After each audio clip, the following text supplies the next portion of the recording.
Bismillahirrahmanirrahim. Assalamualaikum warahmatullahi wabarakatuh. Alhamdulillahirabbil alamin. Alhamdulillahilladzi hadana lihadza wa ma kunna linahtadiya laula an hadanallah. Asyhadu an la ilaha illallah wahdahu la syarikalah wa asyhadu anna Muhammadan abduhu wa rasuluhu alladzi la nabiyya ba'dah. Allahumma shalli ala sayyidina Muhammadin wa ala alihi washabihi ajmain amma ba'du. Mahasiswa dan mahasiswi semuanya yang Allah Subhanahu wa taala cintai, alhamdulillah pada kesempatan siang hari ini kita semuanya bisa bertemu dalam mata kuliah fikih dakwah. Teman-teman sekalian, bersyukur kepada Allah Subhanahu wa taala, alhamdulillahirabbil alamin, dan berselawat pula kepada baginda Nabi kita Nabi Muhammad SAW atas bimbingannya kepada umatnya hingga kita sampai hari ini bisa mendapatkan iman dan Islam dari guru-guru kita semuanya, sehingga mudah-mudahan kita juga meninggal dalam keadaan iman dan Islam. Teman-teman sekalian, bahwa di kaidah yang ke-9 ini, al-qaidatu tasi'ah, itu berbunyi ala da'iyah ayyasna ilal balaghil mubin. Ya, wajib kepada dai untuk bisa berjalan dengan penjelasan yang nyata, yang jelas. Jadi kewajiban kita adalah ketika berdakwah ini adalah memberikan penjelasan yang amat jelas kepada mad'u kita, kepada umat Nabi Muhammad, kepada mustami'in kita. Kenapa? Teman-teman sekalian, boleh kita berkaca sedikit ya. Pasti teman-teman pernah mendengarkan atau pernah mengalami kan ketika ditawaran sebuah produk oleh sales, iya kan? Nah, sales itu ketika menawarkan produk, tutur katanya sangat manis, sangat sopan, sangat lembut, menyampaikan produknya, bahwa produknya itu baik, bahwa produknya itu unggul, produknya itu berkualitas, harganya juga murah. Nah, kira-kira gitu. Maka kita ini adalah sales agama Allah, kita adalah dai-nya agama Allah. Maka kita kurang lebih dituntut seperti itu, menyampaikan risalah ini dengan manis, dengan lembut, dengan membahagiakan, dengan menarik, mudah gitu, mudah diterima. Itu kira-kira seperti itu teman-teman. Karena Allah Subhanahu wa taala berfirman, fahal ala rasuli illal balaghul mubin. Adakah kewajiban kepada Rasul kecuali menyampaikan dengan nyata? Ini adalah perintah kepada Rasul yang diteruskan kepada kita gitu tuh. Juga kewajiban kita bukan asal menyampaikan, pasti kita berusaha menyampaikannya dengan amat sangat jelas. Gambarannya seperti tadi ya, seperti sales menawarkan barang. Demikian juga kita ketika kita menawarkan, mendakwahkan agama Islam ini gitu ya teman-teman sekalian. Kemudian dalam surat Al-Maidah juga dikatakan kan banyak sekali nih. Dalam Al-A'raf ayat 79, dalam Ahzab 39, Al-Maidah ayat 7. A'udzubillahi minasyaitonir rajim. Ya ayyuhar rasulu balligh ma unzila ilaika mir rabbika. Wahai Nabi, wahai Rasul, sampaikanlah apa yang diturunkan kepadamu dari Rabbmu. Wa illam taf'al fama ballaghta risalata. Apabila kamu tidak melaksanakan, maka engkau telah menyampaikan risalahnya. Wallahu ya'simuka minan nas, dan Allah dialah yang akan senantiasa menjagamu dari manusia. Innallaha la yahdil qaumal kafirin. Sesungguhnya Allah tidak memberi petunjuk kepada orang-orang kafir. Ini adalah perintah kepada Nabi. Jadi waktu itu Nabi SAW, beliau pertama kali kan mendapatkan wahyu sebagai Nabi.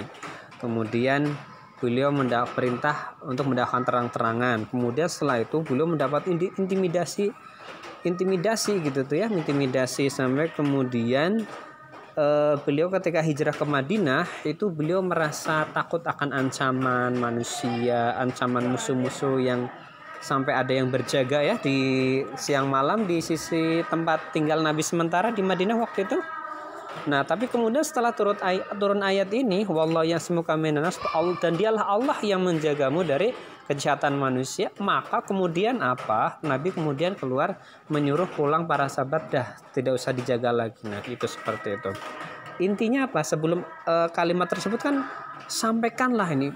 Artinya Nabi benar-benar mendapat perintah untuk benar menyampaikan, pasti dengan akhlak Nabi kan. balik ma unzila ilaika mir rabbik itu. Nah, jelas ya teman-teman sekalian. Jadi kita harus menyampaikan dengan baik, maka kita perlu belajar ilmu menyampaikan, bisa jadi public speaking, atau mungkin kalau sekarang musim teknologi ya kita belajar teknologi agar apa yang kita sampaikan mudah diterima. Itu kira-kira. Sekaligus minta maaf juga ke antum kalau yang saya sampaikan gak jelas ya. Kalau yang disampaikan gak jelas berarti gak nyunah gitu ya. Karena sunnah dakwah adalah mudah, jelas gitu ya. Taib.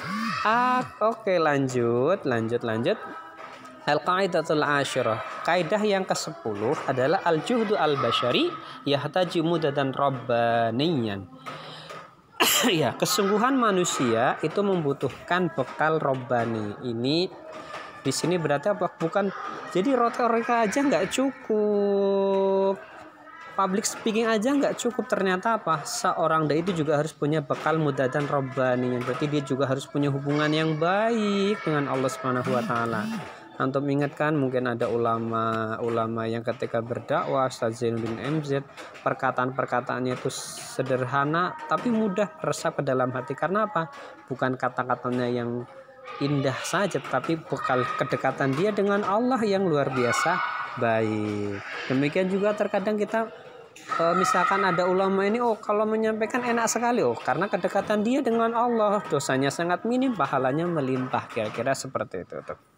Nah, di samping itu juhdu basyariyah tajumudah dan robbaniyan juga di akhir ini digambarkan bahwa Masya Allah ya, kesungguhan dari sahabat Nabi. Kita disuruh ini ya, saya bacakan langsung ke yang akhirnya aja ya.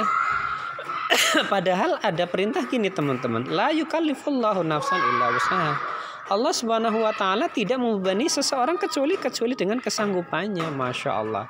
Antum tahu ya, Abu Ayyub Al-Ansari, beliau kan pernah mendapatkan hadis dari Nabi bahwa Konstantinopel itu akan ditaklukkan. Maka Abu Ayyub Al-Ansari, walaupun beliau sudah tua waktu itu, maka beliau ingin ikut serta dalam penaklukan. Waktu itu sudah zaman tabiin ya, sahabat sudah banyak yang meninggal waktu itu tuh. Nah, maka kemudian apa? Dalam perjalanan ekspansi, Abu Ayyub meninggal di tengah lautan, dan kemudian apa? Abu Ayyub Al-Ansari minta dikuburkan di bumi yang paling dekat dengan Konstantinopel atau yang sekarang Turki itu ya. Itu artinya apa?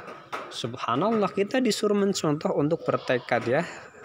Di bumi manapun kita di situ punya kewajiban untuk al-balaghul mubin, menyampaikan dengan nyata, dan mudah-mudahan Allah bimbing kita semuanya teman-teman agar selain kita punya kemampuan untuk balaghul mubin, kita juga punya mudadan rabbaniyan, bekal kedekatan kita dengan Allah yang baik, hubungan kita kepada Allah yang baik dengan ibadah wajib dan juga mudah-mudahan sunnah ya. Mohon maaf, saya mohon ampun atas kesalahan, sekaligus minta maaf atas kekurangan. Barakallahu fikum, mahasiswa semuanya. Assalamualaikum warahmatullahi wabarakatuh.